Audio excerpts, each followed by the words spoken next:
3700-3800 টাকা বিক্রি হতো, এখন আপনি 2500 টাকা পাচ্ছেন।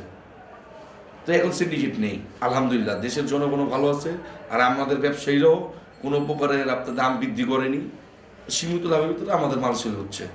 এইটা তো পুরো ডিপেন্ড করবে সরকারের উপর।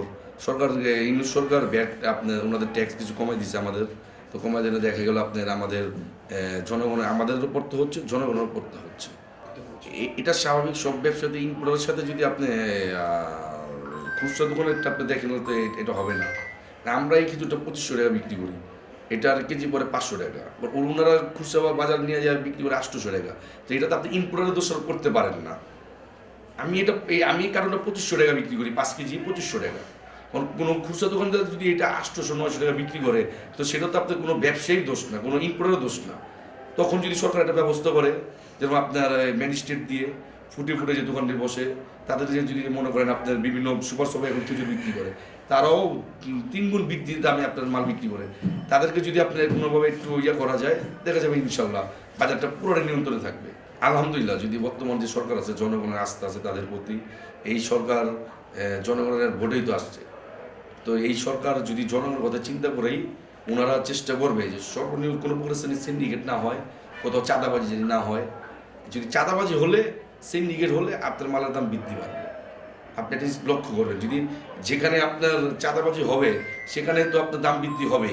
যদি চাঁদাবাজি, যেমন এই বছর চাঁদাবাজি নেই, চাঁদাবাজি না থাকার কারণে কী হলো, আপনার এই 3800 টাকা মাল 2500 টাকা আসছে, তো 1200 টাকা কম। সামনে যদি আরও চাঁদাবাজি না হয়, তো 2500 টাকা মাল 2200 টাকা হইব। তখন আমার দেশের জনগণ মন চাই খেতে পারবে। ওই বিগত সময় মন্ত্রীরা যেটা বলছে যে খেজুর না খেয়ে আপনার বড়ই খান, তো এই ধরনের কথাবার্তাই তো তারা বলবে না। এটা আমাদের জনগণের বিশ্বাস, আমাদের ব্যবসায়ী সমাজের বিশ্বাস যে বর্তমান যে সরকার আছে তারা এই ধরনের কথা বলবেই না। তারা জনগণের সরকার। গতবারে বিগত সময় যে সরকার ছিল, তারা ছিল আপনার ধরতে গেলে একটা অবৈধ স্বৈরাচার ছিল। আর এখন যে সরকার, তারা হইল দেশের 20 কোটি মানুষের ভোটের অধিকার নিশ্চিত করে তারা ক্ষমতা আইছে। তো তাদের এটা খেয়াল রাখতে হবে যে আমি আমার ব্যবসায়ীদেরকে সাপোর্ট দিতে হবে। আপনি যদি ব্যবসায়ীদের সাপোর্ট না করেন, সরকার যদি ব্যবসায়ীদের সাপোর্ট না করে, তো ব্যবসায়ীরা জনগণকে কীভাবে সাপোর্ট করবে? সরকার যদি আপনার আমাদের উপরে প্রেশার সৃষ্টি করে, তা আমরা এই টাকাটা কোথায় পাবো? প্রত্যাশা থাকবে যে এই সরকারের জন্য আমাদের ব্যবসায়ী সমাজ থেকে আপনার শুভকামনা রইল। আর সরকার আমাদের সম্প্রদায় আমাদের লক্ষ্য রাখবে।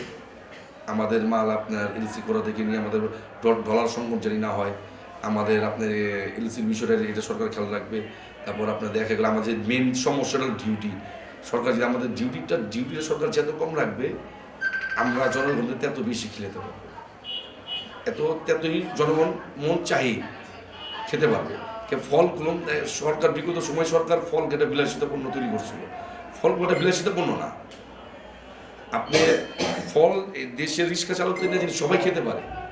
এই সরকারের কাছে আমাদের একটা আশা, মানে আপনার দাবি থাকবে যে আমাদের এই ফল দেশের সর্বসাধারণ জনগণ তাদের মন চাইলেও যেন খেতে পারে। এটাই সরকার যা আশা আমাদের।